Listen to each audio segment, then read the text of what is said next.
committed is the operative flashpoint, correct, right? Yes, for me, yes, okay. It was. So was LeBron really committed this year to the Lakers? Did he look a little lethargic from the start? Yeah, he did.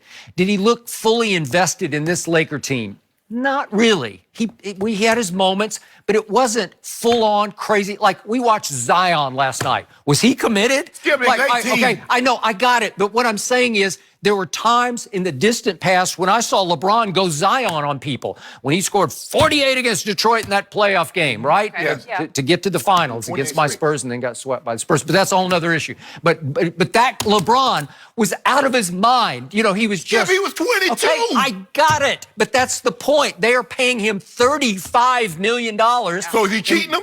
So in other words, he has not earned that $35 million this year. He's not cheating him because you can still sell him, and it became the epicenter of the universe, became here, right, of the basketball universe. You make it seem like he pulled a Chandler Parson, like he got the money and shut it down. I'm not saying that, but I didn't see enough of that guy. I didn't see the best player on the planet this year. But you got upset at Luke because Luke said, we know what LeBron can do.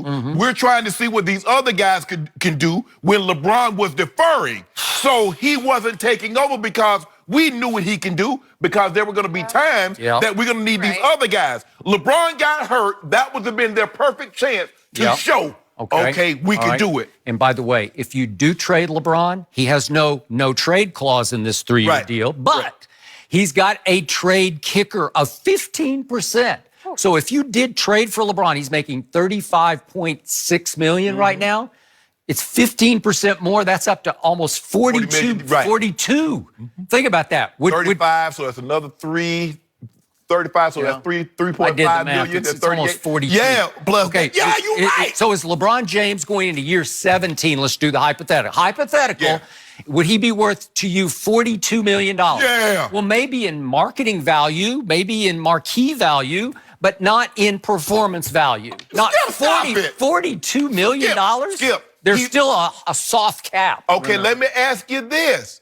Name the guy that's 5th in scoring, 6th in assists, doing what he's doing. Remember, there's only been 10 in the 72-year history of the NBA that's doing what he's doing. You're doing past performance as opposed to present. Okay, he's 27-8 right now. Okay, but you can market the fact that he's going to pass Kobe Bryant on the all-time scoring list, and maybe eventually he'll pass Kareem. That's the old Barry Bonds A-Rod argument. Do you want them on your team when they're about to pass somebody because you can market that? But Skip, A-Rod was hitting 10 home runs.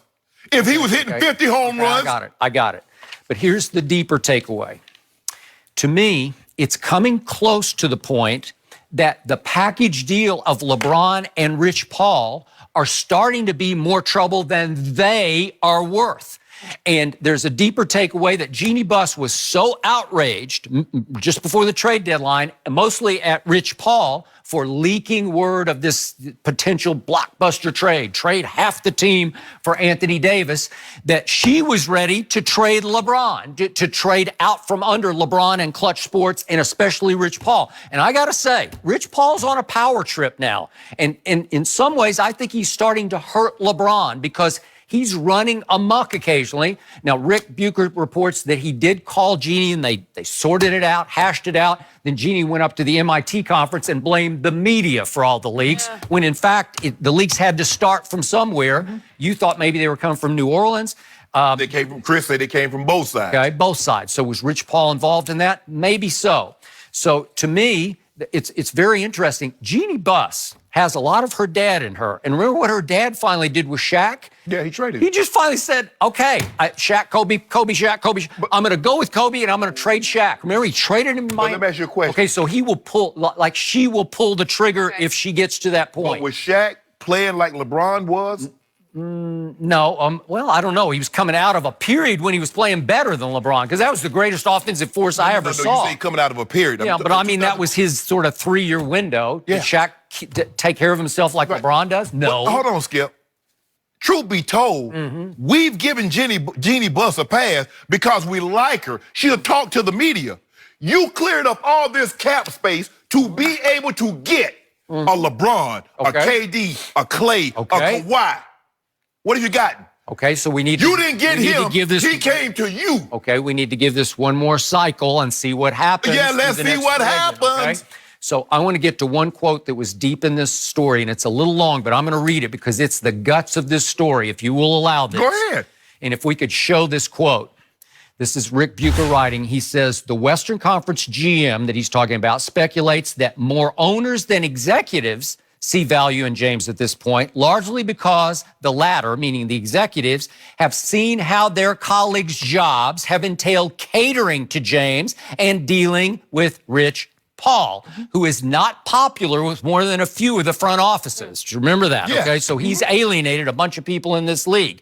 Quote from the GM, even if you're solid in your job as a GM, you know that anywhere LeBron goes, you're suddenly under the gun. That's the GM says.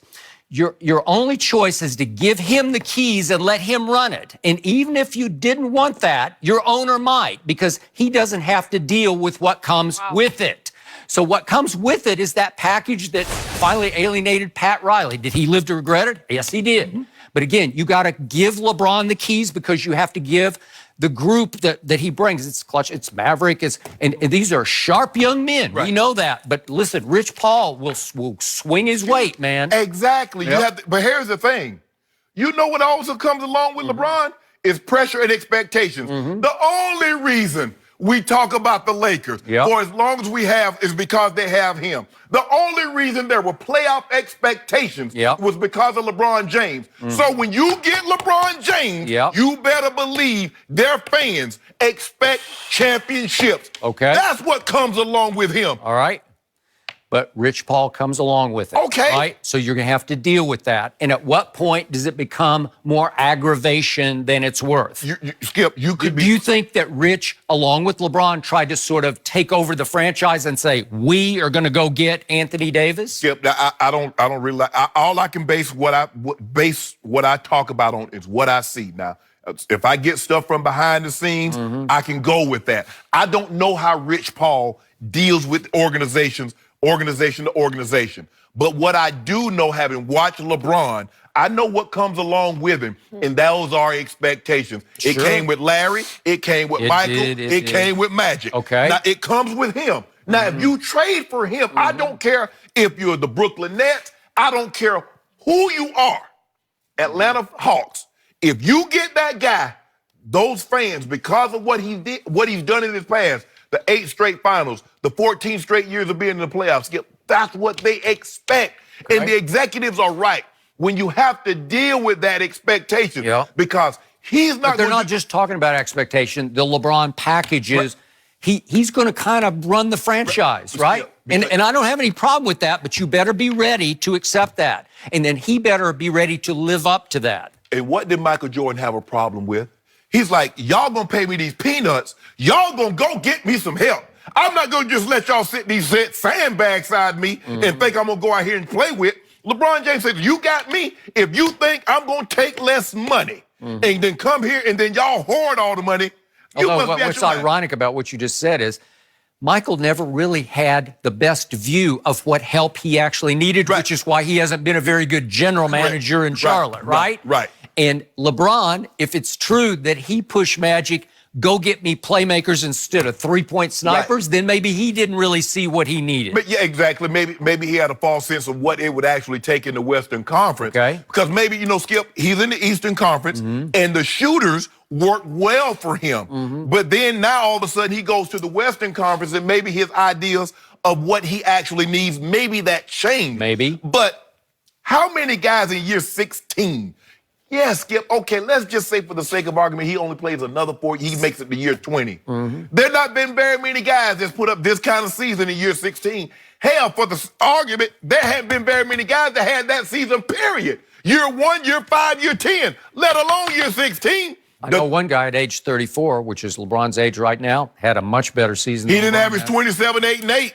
I don't know. He led the league. Wait a second. He led the league in scoring and made first team all defense. But Skip, he led the league in scoring, averaging 28 points a game. There are 2-3 guys right now averaging more than that a game. Well, this is more of a scoring age than that because you could play defense in those days with your hands. Yes. Right? Yes. But you also understand, Skip, all the guys that's up there and scoring, what can they do? Shoot the 3. What couldn't your guy do? Because as bad as LeBron... It's not that he couldn't do it. No. He didn't do it. Yes, he it did. was not the favored shot. If you don't mind me asking, if he didn't do it, how did they calculate that he shot 32% from the three-point line if he didn't shoot any? Well, he just didn't take very many. Well, it should be higher.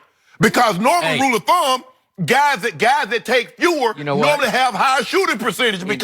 If he had played in this era, he would live in the gym in the offseason until he made 38% of those shots. You know what, Skip? If I played in this era of football, ain't no telling the numbers I have. Ain't no telling. Let's just say we would be talking a lot less about these tight ends right now. Did you just compare yourself to Michael Jordan? There you go, Skip. Fantasy, you always... I think you did. No, all of so them. I'm going to cap this off with the final quote in Rick Bucher's piece. And it's from an Eastern Conference GM who says, the wild card is Jeannie Buss.